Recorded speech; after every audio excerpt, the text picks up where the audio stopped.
I've always felt that belonging to a family of medical workers was an asset. There are definite trade-offs, and one of those trade-offs includes someone almost always gets to work one of the major holidays. This is just something that we've gotten used to in our family, and this year was no different. Instead of doing our regular Christmas celebration on Christmas Day, this year we have still put it off for 3 or 4 days when our whole family can get together. This is just how we operate, and everyone rolls with it.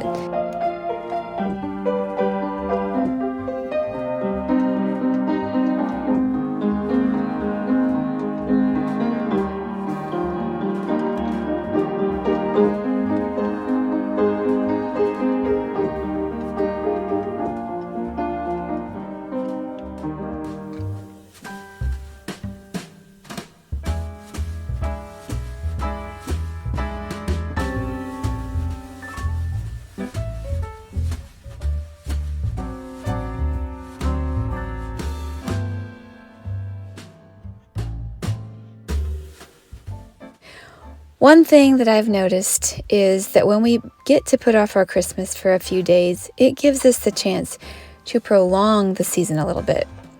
You have to admit, you're probably finished with your Christmas celebrations, and we still get to look forward to them. That's one sure benefit of delaying the holidays.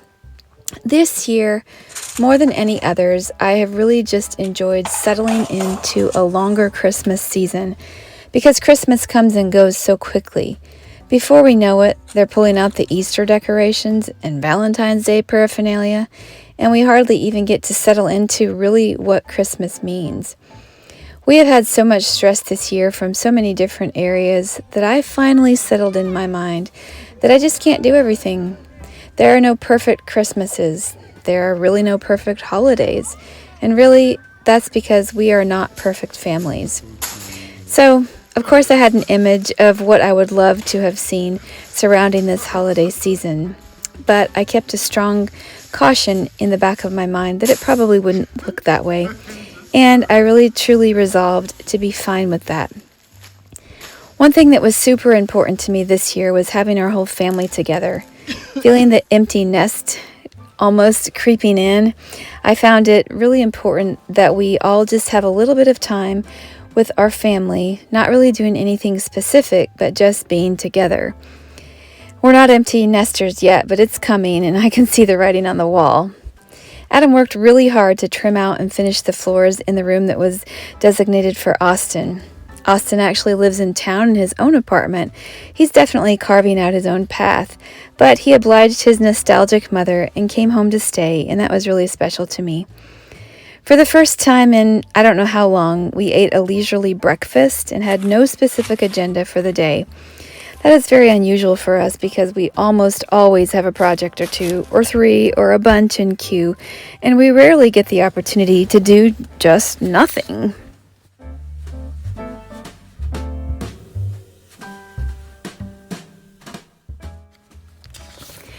I have to admit that I struggled a bit with that because I often feel the need to just stay busy because I'm always feeling like there are so many things still to do.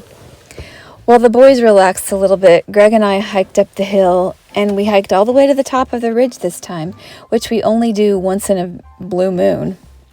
We had 6 cats following us, and they all made it up to the top as well, and I just cannot describe to you how relaxing and how wonderful it really was to just take a walk in the woods, the very woods that surround us every single day of the year, but that we don't always get to enjoy. There were animal tracks to identify, trees to ID, and just a lot of nothing, basically. They say that the moments that we look back on are not the huge, expensive ones, but the small ones that add meaning to our lives, and I really think that this is true. So many times we prioritize the gifts and the gift giving and all of the wonderful food, and we just forget to enjoy some time together.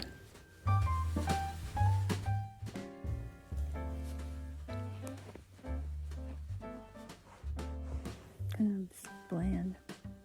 The last one I got had a slight bit of sweetness to it. So maybe the shiny ones are good? Because that one was... Maybe the shiny ones? Tiny ones? Shiny? I just grabbed one of the trail. Made it to the top. Here is our panoramic view.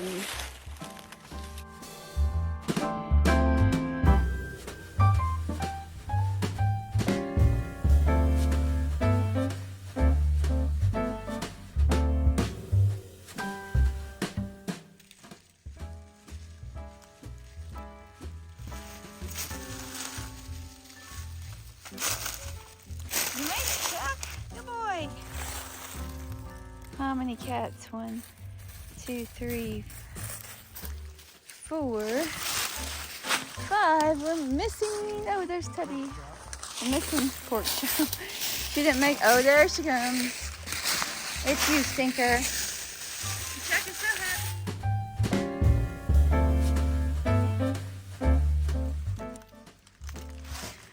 To us reminds it to Ash. Am I right? Mm-hmm. Have the arborist educating us on this. Rock under these because the leaves will fall off too. Oh. Do you identify that by the bark or by the beetle marks?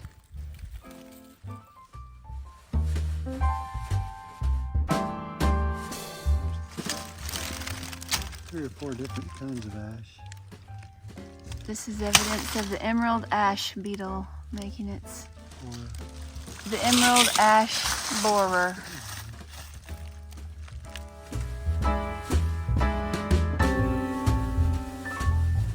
You're the arborist, aren't you, Chucky?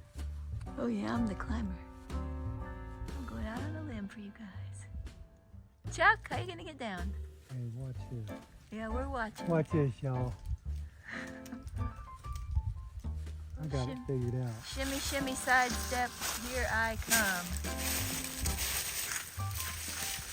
You got it figured out, man. I got it. Got their eyes on you, Chucky. Can he do it? Like, well, I am stuck up here. Chuck. Come on, Chuck. Help me out, Daddy. Help me out.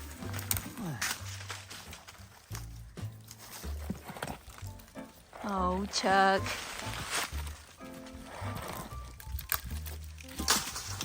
He's risking life and limb for you, Chuck.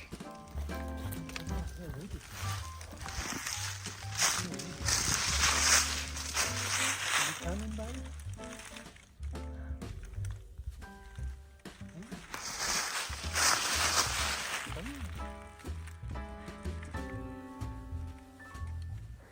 Oh, Chuck, good boy, Chucky. Oh, look at you. You're gonna ride down? That's a good talent to have, Chuck. A cat riding on your shoulders, it'll save your life. I'm ditching you guys.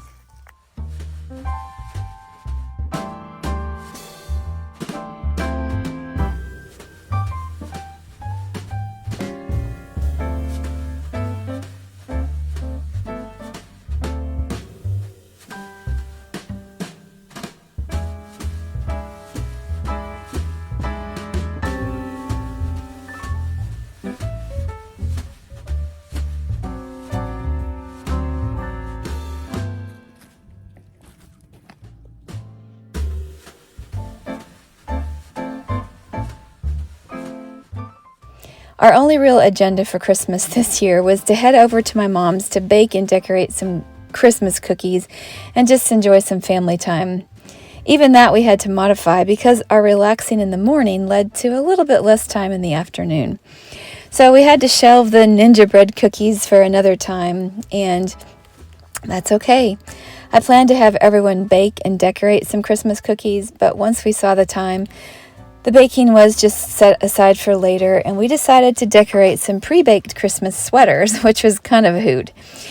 We got some real creativity going, and getting a household of guys to fiddle around with decorating was pretty optimistic, but they were game. Once we tasted the cookies, we all agreed that they looked better than they tasted, and they definitely were lacking. So next time we should probably just bake our own instead of purchase a pre-made kit. What did turn out to be a lot of fun and really delicious was the idea of building our own personal pizzas. We've done this before in our family, and it usually turns out really well because everybody gets exactly what they want. I love this part of it because I saw everyone's creativity, and the heaping on of toppings was pretty amusing. My husband and I had plenty of vegan cheese alternative, and that turned out to be quite delicious. And as far as what I heard, everyone was super happy with their pizzas, and most everyone had leftovers for the next day. A simple Christmas movie, of course, about a whole passel of kittens rounded up the evening, and then some of us even got to fit in a few rounds of Sorry, which was a lot of fun. If anyone were to ask us, what did you do for Christmas Day 2024? We would probably look at each other and say, well, not that much. We still have our main Christmas gathering in a couple days, and I know that it will be a great time of food, fellowship, and festivities. But for now, I'm glad that we have this little oasis of a peaceful Christmas before the major hustle and bustle of the weekend. I truly hope that your Christmas was special, memorable, and full of a whole lot of nothing. Until next time, stay safe, be well, and may God continue to richly bless you and your family. Merry Christmas from Ridgehaven Homestead.